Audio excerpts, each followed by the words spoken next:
Okay, so picture this. A queen who has everything. We're talking absolute power, incredible wealth, and an entire kingdom that adores her. But then, a single message arrives. And this one message, it threatens to unravel not just her kingdom, but her whole understanding of reality.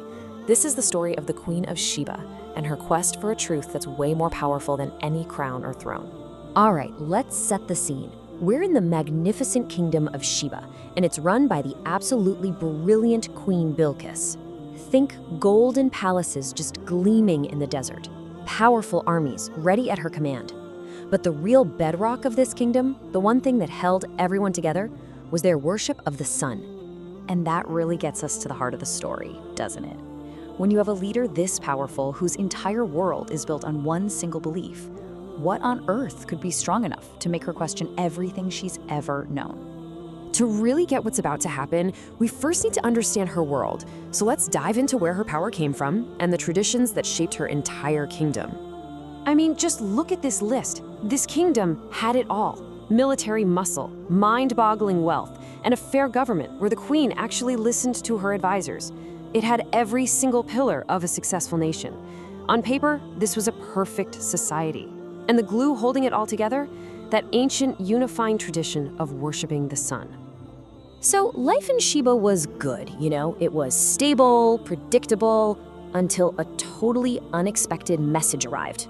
And this wasn't from some rival king or a business partner. This came from a power she had never even heard of, a force that was about to change everything. And, how this message even got to her is a fascinating story in itself. Miles and miles away, there's another powerful ruler, Prophet Sulaiman, and he finds out about Queen Bilqis from, get this, a scout bird called the hudhud. The bird flies back with news of this incredible queen whose people worship the sun instead of the one true God. And this right here, this slide just lays it all out. It's the core conflict. On one side, you've got Queen Bilqis. Her power is tangible, it's worldly. It's gold, armies, human smarts. But on the other side, you have Prophet Sulaiman. His power comes directly from God, giving him command over things like spirits, nature, and a kind of knowledge that's totally beyond the material world. So Prophet Sulaiman sends her a letter. And you have to imagine opening this. It's not asking for a treaty, it's not a declaration of war, it's a direct, no-nonsense command. Do not be arrogant, but come to me in submission. This wasn't just a political challenge, it was a challenge to her entire existence. Now, this is where we get a real glimpse of Queen Bilqis's wisdom. Her advisors, they're furious. They see this as a huge insult, and they immediately start calling for war. But she senses something's different here. She realizes that brute force, the usual tool of kings and queens, is probably the wrong move. So she decides to test this mysterious ruler instead. So her first move is to use the tool she knows best, wealth. In her world, power is measured in gold. So she decides she's going to send him this ridiculously extravagant gift. It's a test, right? To see what he's all about and maybe even intimidate him with just how rich Sheba really is. And listen, we are not talking about a small gift basket here. She sent the absolute finest treasures her kingdom had, a collection literally designed to make any other ruler's jaw drop. This was a classic power play. She was trying to see if he was just another king who could be bought or impressed by shiny things. But her plan just completely falls flat. Prophet Sulaiman rejects the gift. His response is like a thunderclap. Your stuff means nothing to me. What God has given me is infinitely better. And with that one sentence, her whole idea of what power is gets totally shaken. And this right here is the turning point. Her best weapon, her gold, failed. All her worldly ways of measuring a person proved useless. She gets it. The only way to understand the truth about this man and his God is to go see for herself. So since she couldn't measure his power with her wealth, the queen starts her journey. And what she's about to see is going to completely shatter her view of the world. She's walking into a series of miracles designed to show her a power that's beyond anything she could ever imagine. And get this, before she even gets close, Prophet Sulaiman is already setting the stage. He throws out this impossible challenge to his court. Bring her massive royal throne all the way from Sheba to his palace, and do it before she finishes her journey. And just like that, poof, it's done. In the blink of an eye.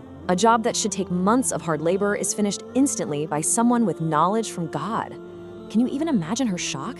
You arrive after this long, exhausting trip only to find the very symbol of your power, your own throne, just sitting there waiting for you. So when he asks her if it's her throne, check out her response. She doesn't freak out.